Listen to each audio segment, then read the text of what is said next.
So, you're having some trouble destroying an impenetrable evil fortress, huh? Well, have you tried the self-destruct button? There's usually one in the movies. So join us today as we assault Kham's-Arah with oversized weapons and armor. My name is Landon Rivers, and in the name of peace, it's time to kick some Dragatar ass. Come check out the Enclave Discord server where you can chat and learn even more about the game. The invite is in the description. Welcome to the heavily fortified mountain fortress of Kham's-Arah. This level has one of my favorite aesthetics out of the Light campaign with its Dark Castle Village vibe. Kham's-Arah can also really hurt if you're not careful. This Dragatar establishment rests on a choke point which inadvertently blocks the way for anyone to pass through the Outlands. Good thing we just got the Staff of the Earth Spirit for our wizard friend Zale so we can completely destroy it. All we need to do is collect pieces of a key to open up the fortress inner sanctum, then Zale can work his magic. Kham's-Arah is therefore a fetch quest for the first half and scripted event optimization for the second half. By that, I mean we get to kill ourselves to speed up the ending. For equipment, after unlocking this level, we now have access to everything. All weapons and armor, as well as the highest number of potions. Our budget is our only constraint. We want to pick the halfling and get her back to using an axe, particularly the best axe in the game. Press left arrow 9 times on your weapon slot and equip the Axe of Slaying. This axe is huge and does amazing splash damage. Press right arrow 4 times on your shield slot to equip the biggest shield in the game, the Ancient Scutum. We'll also top off our potions to 5 since this level and the following levels are merciless. And finally, we'll get the halfling some light armor. That's all we can afford and all we really need for now. For those playing the level individually, here is a list of all the characters available and a list of the highest level equipment available when the level is unlocked. You're free to use and equip any of the 6 characters however you want, so go wild. Here is the recommended speedrun loadout. The halfling is the fastest character and we only need to equip her with enough to keep her mildly out of harm's way, but we still want to pack a punch. Kham's-Arah can be completed in less than 3 minutes using the current route. Start the level skipping the cutscene, and we immediately abandon Zale by dropping down the stairwell and through the runic doorway. Head to the left and around the church. You'll pass by some orc destroyers, but they're nothing to worry about. Just keep trotting along, hop on these boxes to shorten the distance traveled, head around this town building, and we come upon our first hurdle, the big glass window. Hey, whoa, whoa, whoa! What about Zale? Are we just gonna leave our cranky old friend to be surrounded by an army of top-tier enemies? Exactly. Zale is more than capable of taking care of himself, and he'll eventually get to the front of this giant evil door. We need to find 3 key pieces in order for him to open it. The first key is at the top of the stairs inside the building with the big window. We want to do a high jump and break this window all in one go. This is much easier said than done because the window is immediately after you round a corner, so you are turning your character. As you remember, in order to pull off a high jump, your character must not be turning, even in the slightest, or else a short hop will result. The other thing to keep in mind is that a lich will appear in the center as soon as you enter the room behind the window. What I found myself doing is not approaching the window straight on, but approaching in at an angle so that I get a nice straight movement, then pull off the high jump and swing away. This also means you enter the room on the left side so you can dodge around that lich. Head up the stairs, grab the key, and jump out. You might get hit by some crossbow bolts as you're airborne, and that could give you a nice boost forward.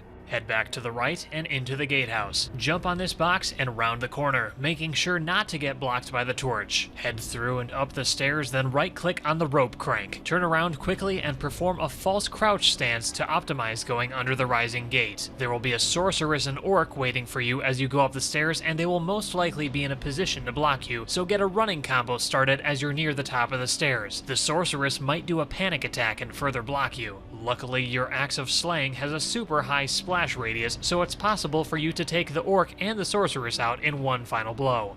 Now we make our way down into the pool room where the next piece of the key is. This point is an okay time to heal if you need to. There will be some orcs trying to block us. One will actually be dancing so hard Zeus will get super jealous and throw a lightning bolt at him. Head into the pool room, jump on some barrels, grab the piece, and jump around the column to the rope crank. Try to guide your jump around the column with D, otherwise there's a good chance you'll end up in the water. Just spam right click if you fall in the water to jump out quickly. You want to hit the crank in passing, then jump onto the boxes out of the room. A cutscene will trigger right about when you land on the first box. That rope crank opens the gate outside. Skip the cutscene with enter and jump out of this window. Some enemies might be bunched together and could block you, so dodge around as appropriate or kill if you have to. Head back to the center of the gatehouse and out the entrance. Go across the bridge over the moat of lava. The third key piece is in sight at the top of this stone spire. First, we need to make our way down this wooden spiral walkway to teleport up to it. We're actually not going to walk all the way down, we're going to hop our way down, so it will hurt. Make sure you're fully healed before going down. An orc deathcrafter will appear right before you hop down, and they could swing at you, propelling you forward. For your first jump, try to land on this pole with a skull on it to reduce damage. Walk the rest of the way down. Right when you get to the planks overlooking the teleportation structure, start a running combo. Drop down into the structure, and as you do, a lich will spawn. Your running combo should land its finishing blow right when the lich appears, and if you're lucky, you'll kill the lich before she even hits the ground. She can be a pain to chase around some other times. The teleportation structure will turn on as soon as the lich is dead. Head through and you'll be transported to the top of the rock spire. Grab the final key piece and the key will be complete. Now you need to head back to Zale. Head across the bridge and there may be lots of guys there waiting to block you. Cleave your way through and dodge as appropriate. Now we make the long and dangerous trek through the gatehouse and the village. Be sure to jump on boxes or enemies, heal, and kill what's in your way if necessary. As you approach the church, round the corner to Zale and be ready to spam right-click on the door. Zale will insert the key pieces one by one. If enemies come to attack, Zale will engage instantly for you, so just keep pressing right-click. When you see the third and final piece start to go in, Zale will tell you how his day is going. Well? The key will be complete, and the door to the inner sanctum of the church will slowly open. Prepare a false crouch stance to go under the gate as soon as it opens and hold forward, but do not hug the corner, or the weird physics of the door could actually kill you. Head in the inner sanctum, and it is very important that we run ahead of Zale, otherwise the door will close behind us, and it's imperative that it remains open. Before Zale can work his destructive magic, we need to kill a lich next to an altar further in. If we charge right in immediately to attack the lich, Zale's weird pathing would actually make him leave the room and go back up the stairs to the top. We don't want that. We want to wait right next to the spawn area for the lich until we know Zale is for sure safe inside the room. Look back at the save point, and as soon as you see Zale coming down the stairs, it's safe to spawn the lich and kill her. Zale might shoot some magic at her and help. As soon as she is dead,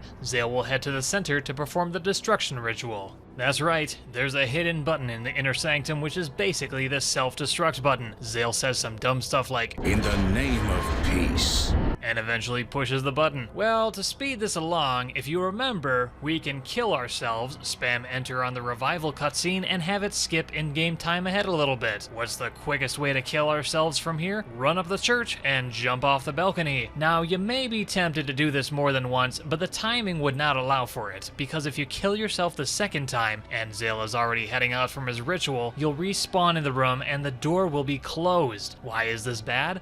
Well, to finish the level, Zale needs to reach the door, but you need to be on the outside of the inner sanctum. If the door is closed on the inside, you'll have to wait for it to open again, which takes way too long. That said, wait outside while Zale pushes the button, causes an earthquake, and exits the inner sanctum. As soon as he reaches the door and the screen fades to black, split. Congratulations on blowing up a church. You've already gone to hell once, so where else are they gonna send you? Portland? No. They're gonna send you to the Dregatar capital in the north and force you to rescue that whiny princess who told us to get lost earlier. So join us in the next episode as we head towards Arkmoor and begrudgingly attempt to rescue Jasindra. I am Landon Rivers, see ya there.